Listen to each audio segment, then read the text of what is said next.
The transport ship landed on Kepler 438b with a soft thud. Dr. Sarah Chen stepped out, her medical bag in one hand and her research equipment in the other.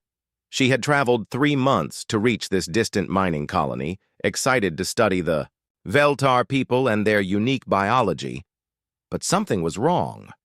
Sarah stood on the landing pad, listening. The air felt heavy and sad. Where were the beautiful songs? Every report about Veltar colonies mentioned their constant music, soft humming sounds that filled the air like gentle wind chimes. Now she heard only silence and strange, low moaning sounds. "Dr. Chen?" a voice called from behind her. Sarah turned to see a tall, thin figure approaching. The being's skin looked like polished crystal, catching the light from the colony's artificial suns. This was her first time seeing a Veltar in person, and she was amazed by their beauty. "I am Keeper Threnin," the Veltar said. His voice sounded like music, but it was weak and shaky. We did not expect you to come. I received the research invitation 2 months ago," Sarah replied. "I'm here to study Veltar healing practices and help with medical research." Threnan's crystal-like features seemed to dim. "The other humans left yesterday. They said there was nothing they could do. They said we were lost." Sarah felt a chill run down her spine. "Lost? What do you mean?" "Come," Threnin said, his musical voice barely above a whisper. "You must see." They walked through the colony's main street. Sarah had studied pictures of Veltar settlements. They were supposed to be full of life, with crystal beings singing. Together, their voices creating waves of sound that made their buildings glow with warm light. But now, the buildings looked dull and gray. The few Veltar she saw moved slowly, like they were very sick. "What happened here?" Sarah asked. "The silence came 6 months ago," Threnin explained. "At first, only a few of our people could not sing. We thought it was just tiredness from too much work in the mines, but then more began to lose their voice. And when we cannot sing..." He stopped walking and touched his chest. "We die, Dr. Chen. Our hearts beat with our songs. Our blood flows with our music. Without our voice, our bodies forget how to live." Sarah felt her medical training kick in. "This sounds like a neurological condition, something that affects the brain and nervous system. Have you tried any treatments?" "Our healers tried everything. The other human doctors brought medicines from Earth, but nothing worked. The silence spreads faster than we can fight it."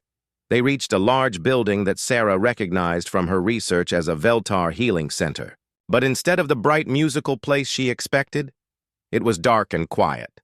Soft, sad sounds drifted from the windows. "This is where we care for those who are leaving us," Threnin said. Inside, Sarah saw dozens of Veltar lying on crystal beds. Their once bright skin was now dull and gray. Some tried to hum, but only weak sounds came out. The sight broke Sarah's heart. "How many are affected?"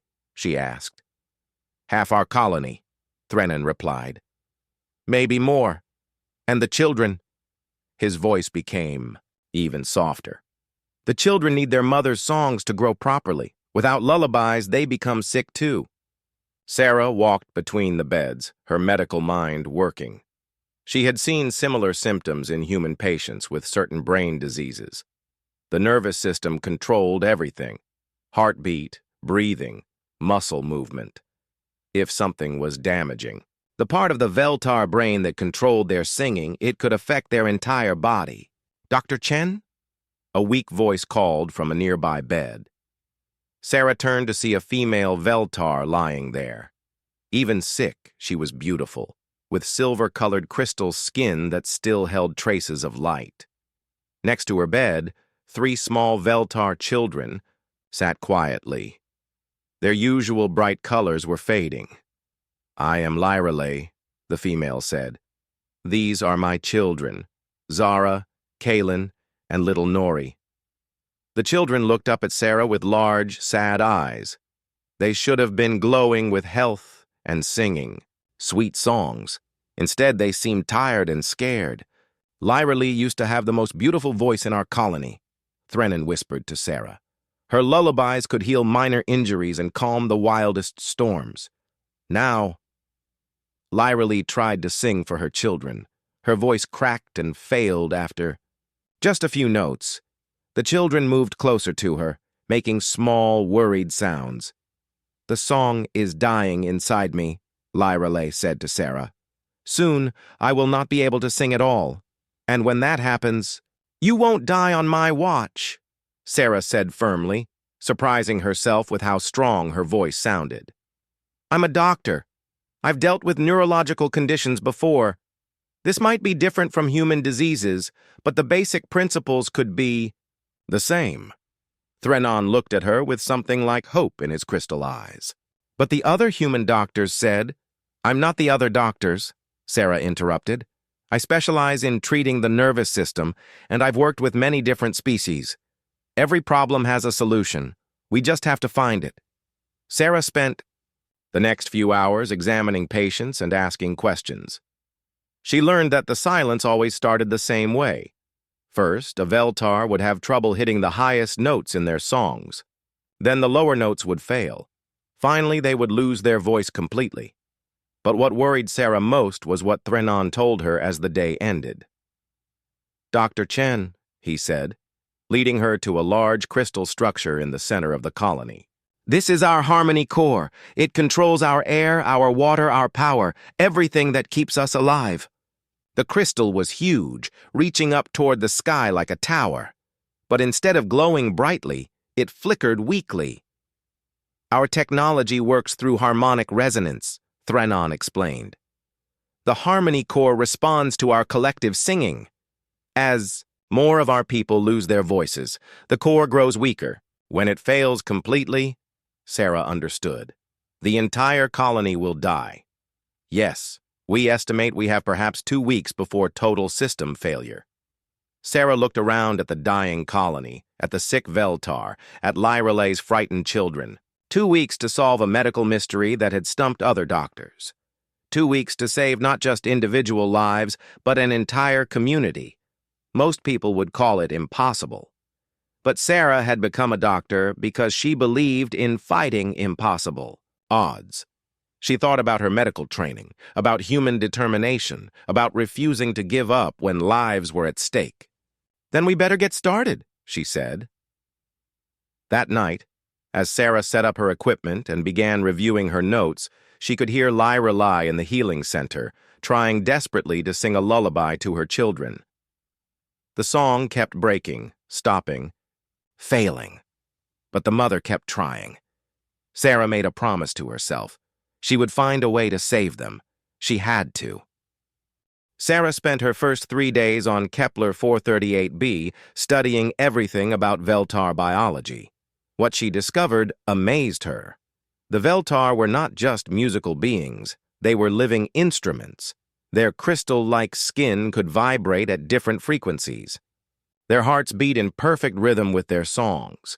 Even their blood vessels expanded and contracted based on musical patterns. Most incredible of all, their brains produced specific sound waves that controlled every function of their bodies. It's like their entire nervous system runs on music, Sarah explained to Threnon as they sat in the colony's small library. In humans, the brain sends electrical signals to control the body. But for Veltar, those signals are sound waves. Threnon nodded weakly. His voice had gotten worse in just 3 days. Yes, we call it the inner symphony. Every Veltar is born with their own unique song pattern. Parents teach their children the basic melodies, but each person develops their own variations. Sarah looked through her medical scanner readings. The silence is attacking the part of your brain that creates these sound patterns. It's like a virus, but it only affects the musical neurons. Can you cure it? Threnon asked. Sarah was quiet for a moment. I need to understand more. Tell me about the lullabies. Why are they so important for children? Veltar children cannot regulate their own body functions until they are fully grown, Threnon explained. For the first 5 years of life, they depend on their mother's songs. The lullabies tell their hearts how fast to beat, their lungs how to breathe properly, their bones how to grow strong. And if the mother can't sing, the children die within days. Sarah felt a chill. She thought about little Nori, Lullaby's youngest child. The 3-year-old had been getting weaker every day as her mother's voice failed. That evening, Sarah went to visit Lullaby in the healing center. The Veltar mother was trying to sing to her children, but her voice kept breaking. The children huddled close to her, their crystal skin growing dimmer. "Let me try something," Sarah said gently. She sat down next to the bed and pulled out a small device, a frequency analyzer that could break down sounds into their basic parts. "Sing just one line of the lullaby. I want to record the exact notes." Lullaby managed to sing a few words. The analyzer showed Sarah the complex pattern of frequencies, some very high, some very low, all woven together like a musical tapestry. "Interesting," Sarah murmured. "Your lullaby uses frequencies that human ears can barely hear, but the basic pattern..." She studied the readout. There was something familiar about it. The rhythm reminded her of a human heartbeat. The rise and fall of the melody was like breathing. The overall structure was similar to what she had seen in human mothers singing to their babies. "All mothers sing to their children," Sarah said softly. "Human mothers, Veltar mothers, probably mothers throughout the galaxy. The songs might sound different, but they all do the same thing. They comfort, they heal, they help children grow." Little Nori made a weak sound, reaching towards Sarah. Without thinking, Sarah began to hum a simple human lullaby. "Twinkle, twinkle, little star." To everyone's surprise, Nori's crystal skin brightened slightly. The child's breathing became more regular. "How is that possible?" Threnon gasped. Sarah looked at her analyzer.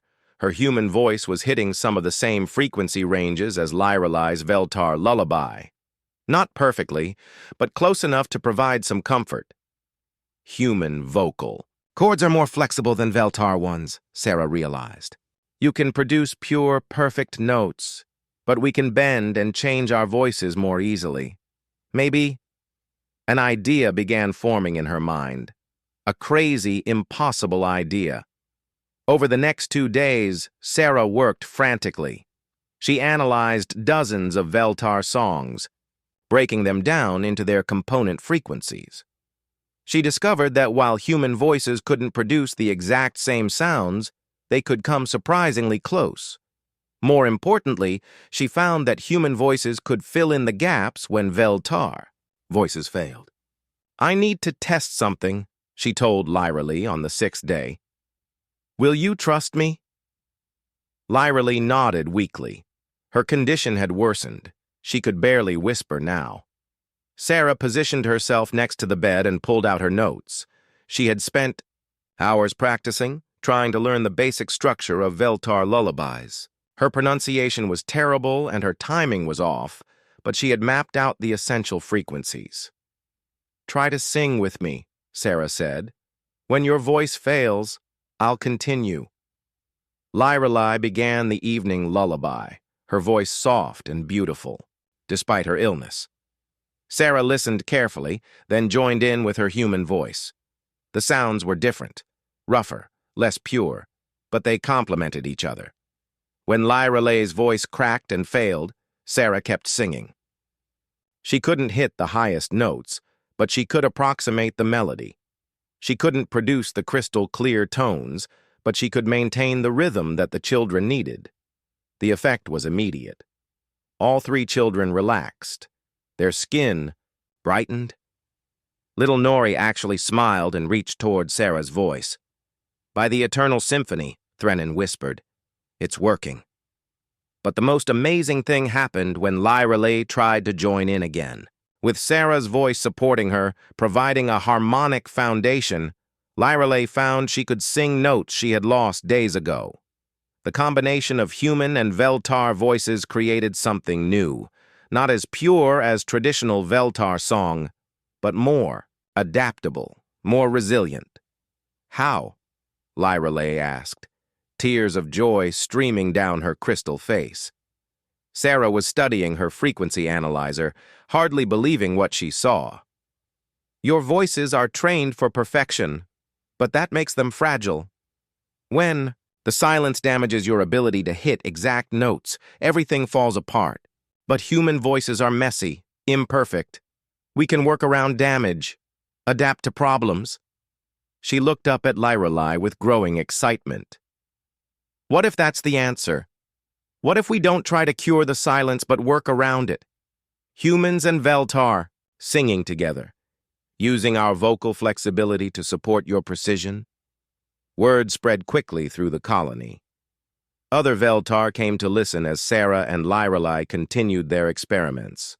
Each day, Sarah learned more Veltar songs, while Lyralay learned to work with human vocal patterns. The children improved dramatically. Other sick Veltar who listened to the mixed songs reported feeling stronger, more stable. But on the 10th day, devastating news arrived. A Veltar messenger ship landed at the colony, bringing reports from other worlds. The silence has spread, the messenger told the gathered colonists. 7 other colonies are affected. The homeworld reports cases in 3 major cities. Millions of Veltar are losing their voices. Sarah felt the weight of responsibility settle on her shoulders.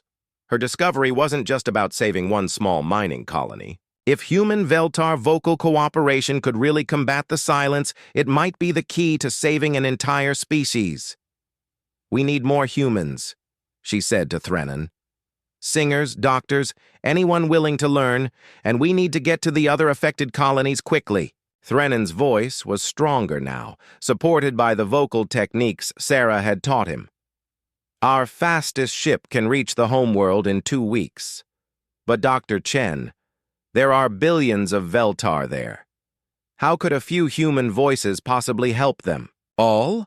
Sarah looked at Lyralay's children, now healthy and glowing, singing a hybrid lullaby that mixed human and Veltar elements.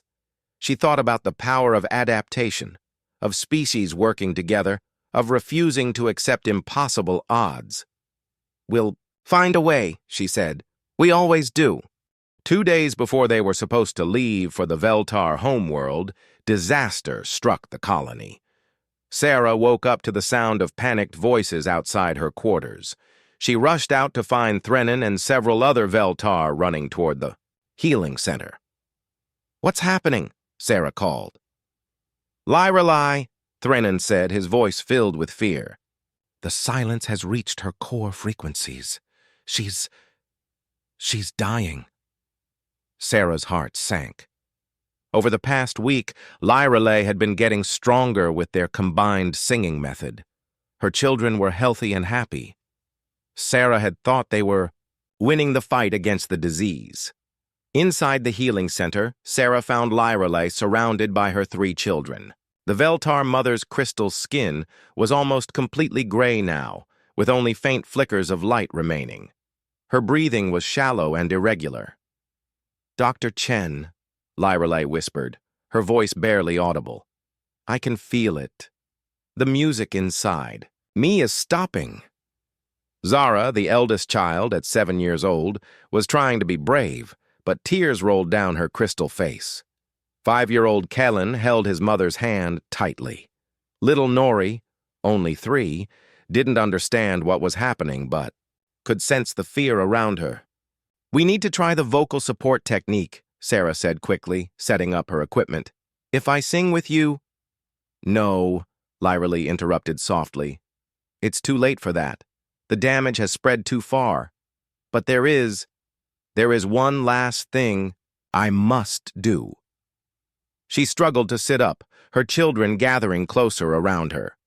In our culture, when a mother knows she is dying, she sings the forever lullaby to her children. It imprints protective frequencies into their minds, helping them survive without maternal songs. Sarah checked her scanner. Lyralay's brain activity was failing rapidly. The musical centers were shutting down one by one. "But I'm too weak," Lyrelay continued. "I can barely speak, let alone sing the full forever lullaby. Without it, my children will die within days of my passing." The other Veltar in the room made soft, mournful sounds. This was their greatest tragedy. Not just losing a parent, but knowing the children would follow soon after. "Teach me the song," Sarah said suddenly. Everyone turned to look at her. Threnin shook his head. "Dr. Chen, the Forever Lullaby is the most complex song in our culture. It takes Veltar mothers years to learn properly, and it must be sung perfectly, or it won't work."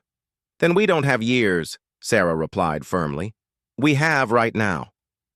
She moved closer to Lyrelay's bed. "I've learned dozens of your songs in the past 2 weeks. My voice can't match yours exactly, but it can support yours. What if we sing it together? You provide the perfect tones where you can, and I fill in the parts where your voice fails." Lyrelay looked at her children, then back at Sarah. "It has never been tried. We don't know if a human voice can carry the Forever Lullaby's protective power." "We don't know that it can't," Sarah said, "and right now it's the only chance these children have." Lyrelay nodded weakly. Then we must try." She began teaching Sarah the Forever Lullaby. It was unlike any song Sarah had heard before, complex, layered, with meanings that went deeper than just melody. Each phrase carried instructions for the children's developing minds, teaching their bodies how to regulate themselves as they grew older.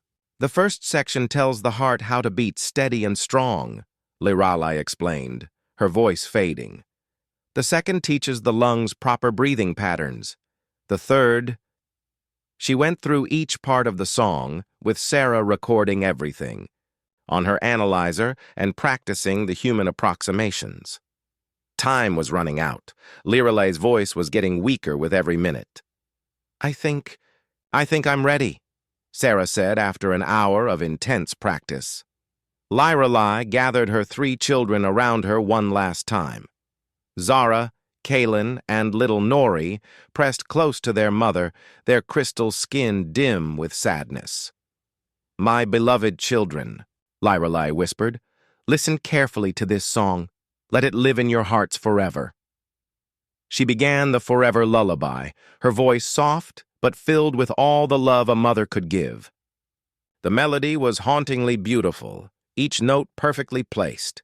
Sarah listened intently, following along with her scanner, preparing to join in, but after only 30 seconds, Lyrelay's voice began to crack.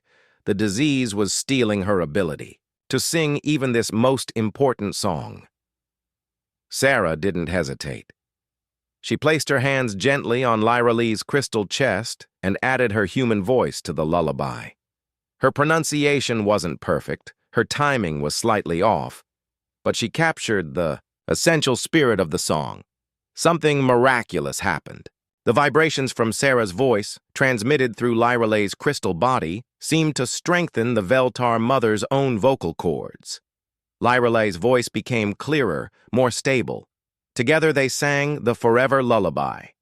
Lyrelay provided the pure, perfect tones where she could. Sarah filled in the gaps with her adaptable human voice. The combination created something new. Not traditionally Veltar, but powerful in its own way. The children listened with wide eyes, their crystal skin beginning to glow brighter. The song was working, imprinting the necessary patterns into their young minds. But halfway through the lullaby, Lyrelay's strength failed completely. Her voice stopped, her eyes closed, and her crystal skin began to fade to complete gray. The children cried out in fear. Without the complete Forever Lullaby, they wouldn't survive. Sarah made a decision that would change everything. She kept singing. Alone now, with only her human voice, she continued the Forever Lullaby. She couldn't produce the exact frequencies that Lyrelay had, but she could approximate them. More importantly, she could pour all her determination, all her compassion, all her refusal to give up into the song. To everyone's amazement, something unprecedented began to happen. Sarah's voice, channeled through her hands still resting on Lyralay's chest, created resonance patterns in the crystal body.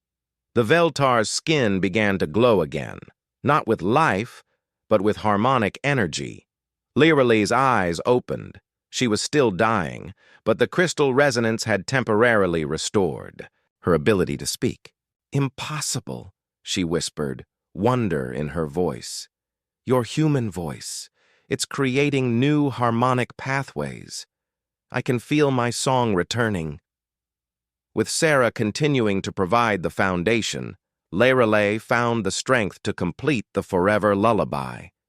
The two voices, human and Veltar, wove together in perfect cooperation, creating a hybrid song that was more powerful than either could produce alone. When they finished, the children were glowing with healthy light. The protective frequencies had been successfully imprinted. They would survive and grow strong, even without their mother's daily songs. Lyralay smiled at Sarah, tears of gratitude in her eyes. "You saved them. You saved my children." But the most incredible thing was still happening. The hybrid frequency Sarah and Lyralay had created together was continuing to resonate through Lyralay's crystal body.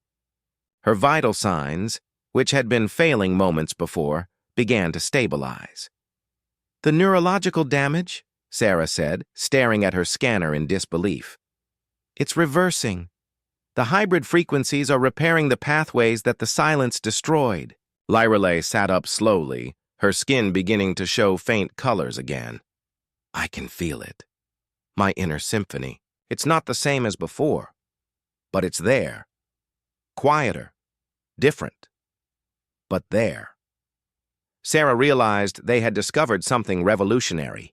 Human vocal flexibility combined with Veltar harmonic precision didn't just provide temporary support. It could actually heal the damage caused by the silence. "We need to get to the homeworld immediately," Sarah said to Threnon. "This isn't just about managing the disease anymore. We might have found a cure." The journey to the Veltar homeworld took 12 days. During that time, Sarah worked day and night to understand what had happened in the healing center. How had her human voice managed to help heal Lyralay when all other treatments had failed? "It's the crystal resonance," she explained to the ship's crew as they traveled through space. "Veltar bodies can store and amplify sound waves. When I sang through direct contact with Lyralay's chest, her crystal skin acted like a musical instrument, creating new healing frequencies." Lyralay, now much stronger but still recovering, nodded. "It felt like my body remembered how to make music again. Your voice reminded my crystals of their natural harmonic patterns." But Sarah knew that saving one person was very different from saving millions. When their ship entered orbit around the Veltar homeworld of Harmonalis, the scope of the crisis became clear. The planet should have been glowing with the combined songs of billions of Veltar. Instead, it looked dim and gray. Entire cities had fallen silent. Emergency signals came from every continent. "Medical stations report over 50 million cases," the ship's communication officer announced. "The planetary harmony grid is failing. If it shuts down completely, the atmosphere processors will stop working." Sarah felt overwhelmed. The harmony grid was like the colony's harmony core, but much larger. It controlled weather, air circulation, and temperature across the entire planet. Without it, Harmonalis would become uninhabitable. "How long do we have?" she asked. 6 days, maybe 7, came the reply. When they landed at the capital city of Crystal Falls, Sarah was shocked by what she saw. The once magnificent crystal buildings were dark and colorless. Veltar moved slowly through the streets, their voices reduced to whispers. Medical centers overflowed with patients, and the traditional healing songs had stopped working entirely. Supreme Healer Velen met them at the spaceport. He was ancient even by Veltar standards, with crystal skin that had once been brilliant, silver but was now fading to gray. "Dr. Chen," he said in a weak voice, "we received reports of your work at the mining colony. Is it true that human voices can help cure the silence?" "Not cure exactly," Sarah explained as they walked toward the main medical complex. "But human vocal flexibility can support damaged Veltar neural pathways. We can create hybrid healing frequencies that help repair the damage." Velen shook his head sadly. "Even if this works, there are too few humans on our world. We have perhaps 1,000 human researchers, diplomats, and traders here. How can so few help so many?" Sarah had been thinking about this problem during the entire journey. "We need to train people, both humans and healthy Veltar. Create teams of mixed voices that can work together." "Impossible," Velen said. "Our healing songs take years to learn properly. We have days, not years." "Then we don't teach the complex songs," Sarah replied. "We teach the basic patterns that support brain healing. Simple melodies that humans can learn quickly and Veltar can adapt to." Over the next 2 days, Sarah worked with Lullaby and a team of Veltar healers to create what they called foundation songs, simple musical patterns that could help repair the neurological damage caused by the silence. These songs were much easier to learn than traditional Veltar healing music, but they contained the essential frequencies needed to restart damaged neural pathways. The first test took place in a hospital ward filled with severely affected patients. Sarah had trained a group of 20 humans, doctors, diplomats, even maintenance workers who volunteered to help.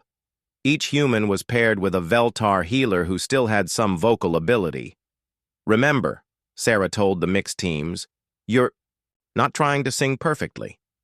You're creating a foundation that allows the Veltar voice to work more effectively. Think of it like building a bridge. Your voices provide the support structure." The first attempts were messy and chaotic. Human voices clashed with Veltar tones. Timing was off. Some teams couldn't coordinate at all, but slowly, with practice, something beautiful began to emerge. The humans learned to follow the Veltar rhythms, while the Veltar learned to work with the flexibility of human voices. Together, they created hybrid songs that were different from traditional Veltar music, but remarkably effective. "It's working," whispered Dr. Keth, a Veltar physician who had been severely affected by the silence. After an hour of treatment, with a human Veltar singing team, his voice was stronger and his crystal skin showed faint traces of color. Word spread quickly throughout the city. More volunteers came forward, humans who had never thought they could sing, Veltar who had lost hope of recovery. Sarah organized them into teams, teaching the foundation songs to anyone willing to learn. But the real breakthrough came on the 4th day, when Sarah realized they needed to think bigger. "We can't treat everyone individually," she told Velen, as they stood on the balcony of the medical center, looking out at the dim city. "We need mass treatment." "What do you mean?" Sarah pointed to the city's great crystal amphitheater, a massive structure where Veltar had gathered for centuries to sing together in harmony. "What if we used that? Gathered all our trained teams in one place and had them sing the foundation songs together? The amphitheater is designed to amplify and spread musical frequencies across the city." Velen's eyes widened with understanding. "A citywide healing concert. The crystal structure would carry the hybrid frequencies to every building, every home." "Exactly. And if it works here, we can do the same in other cities across the planet." Within hours, preparations began. The great crystal amphitheater hadn't been used since the silence began spreading, but its crystal walls still held the power to amplify and direct sound waves. 200 human Veltar teams gathered in the amphitheater as the sun set over Crystal Falls. Each team had practiced the foundation songs for days. Sarah stood at the center, with Lullaby beside her. "This is more than just medicine," Sarah told the assembled singers. "This is proof that different species can work together to solve problems that neither could handle alone. Let's show the galaxy what cooperation can achieve." The concert began with a single foundation song, a simple melody that Sarah and Lyra sang together. Gradually, other teams joined in, their voices blending and supporting each other. The effect was immediate and visible. The amphitheater's crystal walls began to glow, carrying the hybrid healing frequencies throughout the city. Buildings started to show faint light. The harmony grid, which had been failing for days, began to stabilize. Most importantly, Veltar throughout the city began to recover. Their voices grew stronger, their crystal skin regained color, and their inner symphonies started to heal. "The grid is responding," announced a technician monitoring the planetary systems. "Atmospheric processors are stabilizing. We're not going to lose the planet." As the concert continued through the night, Sarah realized they had created something unprecedented, a new form of medicine that combined the best of human adaptability with Veltar precision. "This is just the beginning," she told Lyra as they watched the city slowly return to life. "We need to take this method to every affected world, train more teams, save everyone we can." Lyra smiled, her voice now strong enough to harmonize with Sarah's. "Then let's teach the galaxy how to sing together." 3 months after the healing concert in Crystal Falls, Sarah stood in the great temple of eternal harmony on Harmonalis. This ancient building had been the spiritual center of Veltar civilization for thousands of years.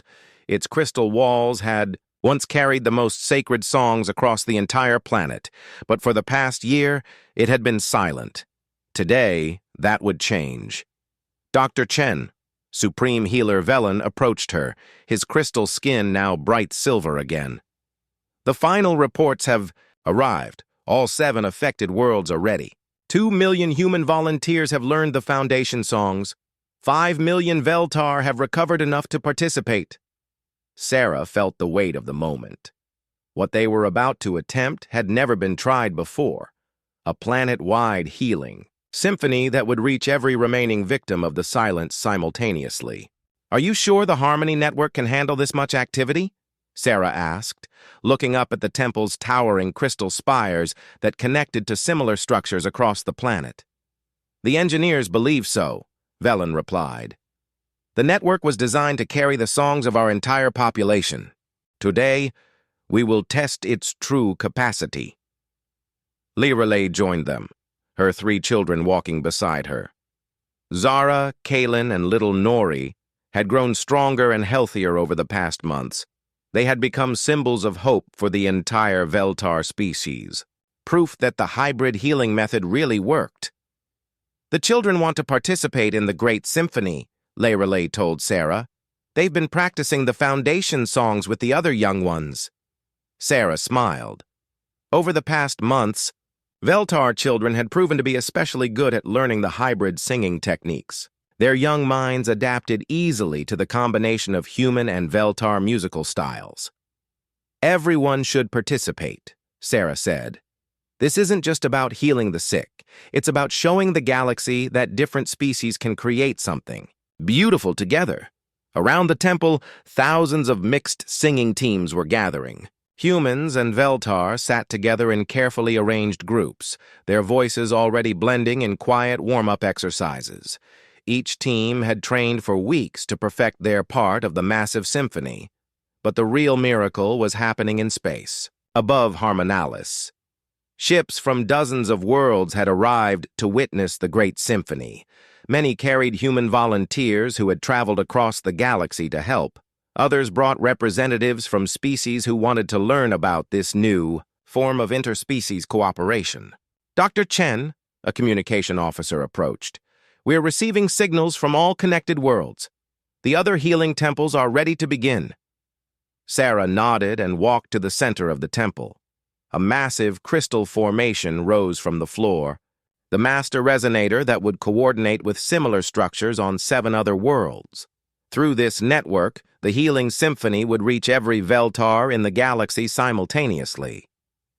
"Friends," Sarah's voice echoed through the temple and was transmitted to every participating world. 6 months ago, the silence threatened to destroy an entire species. Today, we prove that no challenge is too great when different peoples work together.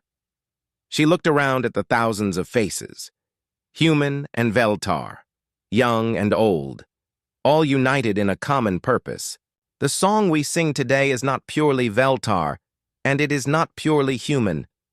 It is something new, a hybrid melody that represents the best of both our species. Let it remind the galaxy that diversity makes us stronger, not weaker. Lullaby stepped forward to join Sarah at the master resonator. Together they began the great symphony with a simple foundation song, the same melody that had saved Lullaby's children months ago in a small mining colony. Their voices filled the temple, human and Veltar harmonies blending perfectly. The crystal walls began to glow, carrying their song across the planet and through the harmony network to other worlds. Gradually, other voices joined in. First the teams in the temple, then singers in other cities across Harmonalis, then participants on the other 6 affected worlds. The symphony grew and expanded, becoming something magnificent and powerful. Through the master resonator, Sarah could feel the healing waves spreading across the galaxy. On distant worlds, Veltar, who had been silent for months, began to sing again. Children who had lost their mother's lullabies found new songs to guide their growth. But the most amazing thing was the response from other species. Reports came in from across the galaxy. Other civilizations were studying the human-Veltar cooperation, trying to understand how 2 very different species had worked together to solve an impossible problem. The Zephyrian Council has requested information about hybrid healing techniques, announced a communication officer. The Crystalline Federation wants to establish exchange programs with human medical schools. Sarah smiled as she continued singing. The great symphony was accomplishing more than just healing the silence. It was showing the entire galaxy a new way of thinking about interspecies relationships. As the symphony reached its crescendo, something wonderful happened. The healing frequencies had become so powerful that they began to resonate with other species in the temple. The few non-human, non-Veltar observers found their own voices naturally harmonizing with the hybrid songs. "Incredible," whispered Ambassador Thrix of the Aquarian Collective, his tentacles vibrating in rhythm with the music. "Our species has never been able to sing with others before, but these frequencies, they seem to invite everyone to participate." The great symphony continued for 3 hours. When it finally ended, the silence that followed was not the empty quiet of the silence plague, but the peaceful calm of completion. Medical reports, coming in from all worlds, announced Dr. Keth, who was monitoring the global treatment effects. 97% of remaining silence victims are showing improvement, full neural pathway restoration in 85% of cases. The temple erupted in celebration. Veltar and humans hugged each other, tears of joy streaming down faces both crystal and flesh. Children sang improvised songs mixing human nursery rhymes with Veltar lullabies. But for Sarah, the most meaningful moment came when little Nori tugged on her sleeve and began to sing. Not a pure Veltar song or a human melody, but a perfect hybrid of both, created naturally by a child who had grown up hearing both styles of music. This is the future, Sarah realized, listening to Nori's song. A generation that doesn't see human and Veltar music as separate things, but as parts of a larger symphony. Years later, when historians studied the period known as the Great Silence, they would focus on the medical breakthrough, the technological achievements, and the political implications. But Sarah knew the real victory was simpler and more profound. They had proven that when the universe presented an impossible problem, The answer wasn't to be found in the superiority of any single species, but in the willingness of different peoples to listen to each other, learn from each other, and create something beautiful together. The galaxy had learned to sing in harmony. At the ceremony marking the end of the silence crisis, Sarah was asked to give a speech to representatives from hundreds of worlds. She kept it simple. Today, we celebrate not just the healing of a disease, but the birth of a new way of thinking. When we face challenges that seem impossible, we don't have to face them alone. There is always someone out there with a different voice, a different perspective, a different song. And when we sing together, there is no problem we cannot solve. As she spoke, Lyralee's children sat in the front row, humming softly, a gentle hybrid lullaby that had never existed before humans, and Veltar learned to trust each other's voices. It was, Sarah thought, the most beautiful sound in the galaxy. The age of the great symphony had begun,